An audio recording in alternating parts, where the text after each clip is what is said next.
How about Iowa, the other Big Ten team in action on Sunday, taking on Tennessee in a wild game. Jordan Bohannon passing Jeff Horner there, become the all-time leader in made three-pointers for the Hawkeyes. He had 18. Admiral Schofield.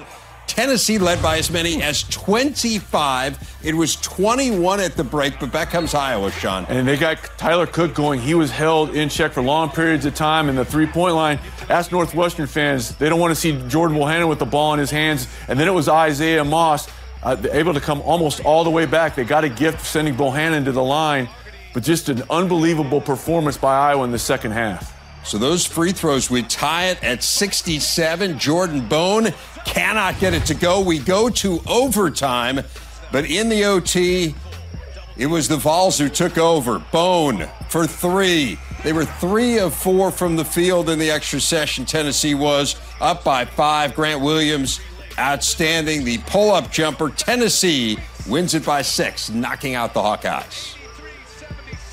We put a game plan together. We know it's not going to be perfection. It never is. But what you hope to get is a perfect effort. And that's what we got. And I think anytime that happens, you just want to hug your guys and tell them how much you love them, because you appreciate how hard it was to do what they did. Not the first half that we'd hoped for, but you could tell the resiliency and the fight of us in the second half. I think we kind of got into their space a little bit in the second half. We were able to turn them over quite a bit and then execute on offense. In the locker room at halftime, you could tell something was about to happen. All the guys were communicating with each other, believing in each other. Our leaders were stepping up and talking to each other to make sure, we weren't going to go down without a fight, and we were going to leave everything out on the floor.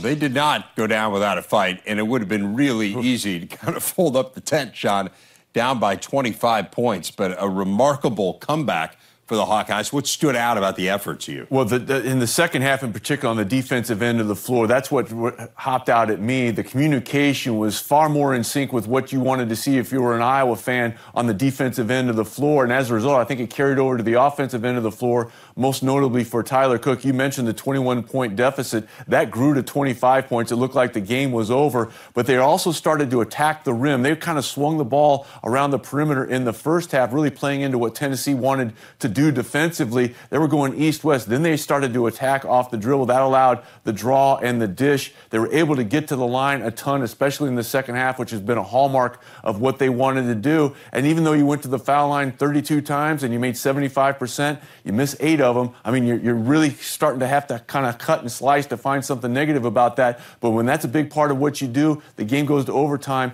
and you leave some points wanting, especially front ends of 1-and-1. There's a lot of ways that you can point at this game, but certainly not the effort, especially in the second half, because this game appeared to be over 20 minutes in. Yeah, I mean, I think if you would have told people this was going to overtime at halftime, they would have told you you're out of your mind. It turned out to be the first overtime game of this 2019 NCAA tournament. Iowa does fall short in its effort to get out of the first weekend for the first time since 1999.